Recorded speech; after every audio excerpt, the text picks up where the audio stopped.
Pour terminer sur notre cinquième et dernière partie, c'est l'idée de mission. Est-ce que tu peux nous expliquer un petit peu à quoi ça correspond le bouquin? En gros, la vision de Cole Newport, c'est de se dire, fixez-vous une mission, fixez-vous des objectifs à atteindre. Euh, et c'est comme ça qu'en fait, euh, un peu comme l'effet de boule de neige, c'est-à-dire que vous allez développer un intérêt, des compétences, une passion, et il faut que vous gardiez en tête cette notion de mission, d'objectif, de vision à long terme pour réussir et pour réussir en fait là où vous voulez aller. Euh, Quand on en a discuté entre nous, c'est vrai que enfin, on contrebalançait un peu la vision long terme et on était un peu plus sceptique sur le fait de se définir des objectifs euh, à moyen long terme. Moi, je me disais que ça pouvait éventuellement créer des frustrations. Tu vois, typiquement, si tu te fixes un objectif, si tu rapproches ça, par exemple, je sais pas, créer une formation demain et qu'en fait, pendant 6 mois, un an, tu bosses là-dessus, tu développes tes compétences, etc. Et qu'en fait, tu as un échec, tu peux prendre ça. Si tu t'étais fixé cet objectif-là à ces moyen terme, long terme, tu peux avoir cette frustration, tu vois. C'est ce qu'on se disait, où on était un peu plus nuancé là-dessus, quoi. Je dirais qu'il y a deux choses. D'abord, effectivement, de par mon expérience de vie personnelle, je suis beaucoup plus sceptique que Cal Newport sur la planification de long terme. C'est-à-dire que lui, quand il est rentré à l'université, il pouvait se dire, OK, ce que j'ai envie de faire, c'est d'être chercheur. Donc, je vais faire tel diplôme. Après, je vais faire tel master. Après, je vais faire un doctorat. Et après, je vais rentrer faire la carrière de mur, etc. Donc, il a tout un chemin qui pouvait être prédit des années à l'avance. Et qui, au final, était assez stable, puisque c'est le milieu de l'enseignement académique. C'est pas quelque chose qui va être révolutionné du jour au lendemain. C'est différent pour ceux d'entre nous qui veulent monter des business, etc. Tu peux moins planifier ton plan, tu vas savoir quel business tu vas faire dans 5 ans, bonne chance, c'est compliqué. En revanche, je pense que là où peut-être c'est intéressant, c'est par rapport à ce qu'on a dit tout à l'heure, c'est-à-dire que à partir du moment où tu vas te dire, OK, je vais développer ces compétences, je vais faire un sacrifice de court terme pour pratiquer, de la pratique délibérée, pour voilà, développer des trucs, ça va pas être marrant tout de suite, ça va prendre du temps. Ben, pour pouvoir tenir sur la durée, il faut quand même te dire qu'il y a un truc qui va en sortir derrière, quoi. Sinon, pourquoi pas faire un truc de passion et chercher un truc rapidos dans l'instant présent, quoi. Généralement, si tu vas faire un sacrifice sur le présent, c'est que tu as une vision sur le futur de ce que ça va t'apporter. Ceci dit, quelle est la définition exacte de cette vision? Moi, je peux dire que la vision que j'avais était assez vague, en tout cas en termes de business. Il était impossible pour moi de définir un business précis. En revanche, j'avais l'impression que c'était un peu la promesse de la semaine de 4 heures, quoi. Et tu pouvais développer un business qui te donnerait une autonomie, une flexibilité sur ton temps, un peu plus de sous, etc. Ce qui veut dire que tu peux quand même avoir une forme de vision, même si tu ne peux pas avoir un plan. Je pense qu'il y a peut-être la différence, effectivement, entre la vision, l'objectif, et puis le plan. Et c'est là où peut-être que nous, on va diverger un peu plus par rapport à Cal Newport, qui lui a toujours pu planifier les choses de manière assez fiable. Mais pour moi, en fait, je pense que c'est vraiment une sorte de processus itératif, c'est-à-dire que, comme tu dis, le monde aujourd'hui tel qu'il est, notamment dans ce qu'on fait, c'est quand même relativement incertain.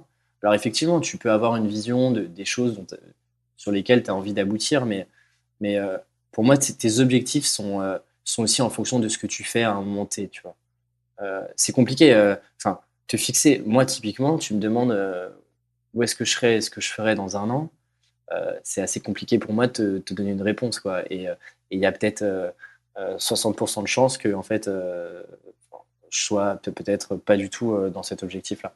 Mais finalement, c'est pas très grave. C'est pas ça l'important. L'important, c'est de te dire pourquoi. En fait, c'est donner un peu un sens à tout ce processus-là que tu mets en place, de monter en compétences, de prendre plus de contrôle dans ta vie, etc. C'est plutôt, et c'est là où ce que tu disais, c'est avoir une vision un peu, un sens et de pourquoi tu fais les choses. Je suis plutôt là-dedans, moi. Ouais, je te rejoins là-dessus. C'est intéressant parce que du coup, je voudrais rebondir là-dessus, un peu toi sur ton expérience. Ce que le livre t'a apporté, en quoi est-ce qu'il a un peu changé ta vision? Donc, qu'est-ce que tu faisais avant de lire le livre déjà? Du coup, c'est vrai que j'en ai peut-être pas parlé, mais moi, j'ai lu le livre il y a quelques mois et j'étais encore étudiant. Je le suis quasiment plus, mais j'étais quasiment étudiant.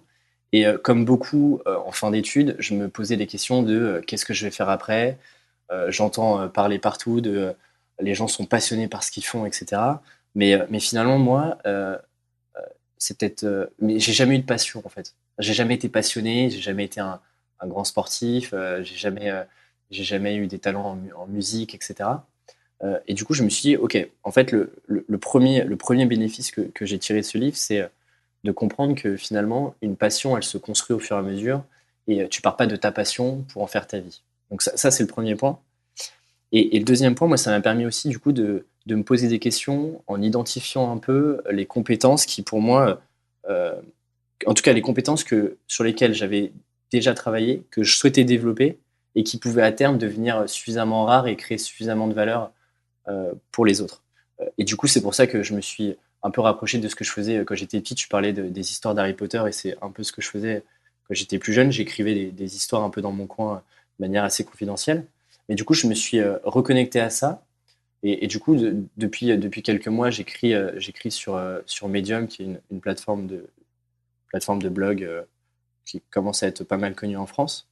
Et, et du coup, je suis vraiment dans ce processus-là de développer mes compétences sur de l'écriture, sur faire passer mes idées, etc. Avec des objectifs qui sont finalement qui sont des objectifs à court terme. Et là-dessus, je te rejoignais sur tu parles des plans à 90 jours, c'est quelque chose moi qui me parle puisque en fait, avant j'écrivais, depuis quelques mois, j'écrivais de manière plus ou moins régulière, où je faisais des résumés de livres que je lisais et qui moi m'inspiraient. Et là, du coup, tu vois, j'ai décidé d'aller un cran plus loin en me forçant, en tout cas en décidant à être beaucoup plus régulier, à m'imposer un rythme de publication d'articles toutes les semaines.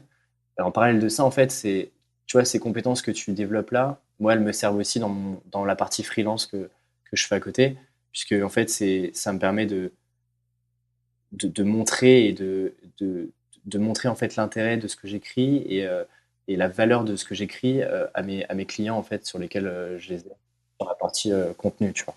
Donc les deux choses qui m'ont parté, c'est voilà, d'être conscient que suivre sa passion, c'est vraiment, c'est pas comme ça que pour moi les choses elles avancent et c'est de me focaliser sur développer des compétences pour pour prendre le contrôle aussi de ma vie sur de la partie freelance et partager ce que j'apprends, quoi.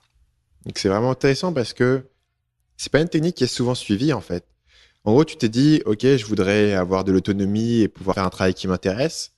Mais bon, effectivement, quand tu sors d'études, enfin, on va pas se voiler la face, mais la plupart des jobs en sortant d'études, c'est pas non plus l'éclat total.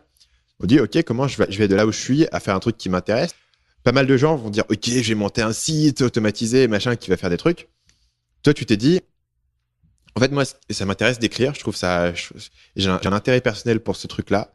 Et puis, c'est une compétence qui aura toujours de la valeur. Les gens auront toujours besoin de personnes qui savent écrire de manière claire, persuasive, efficace, en tenant des deadlines, etc. C'est une vraie compétence qui est difficile à acquérir, qui demande beaucoup de pratique.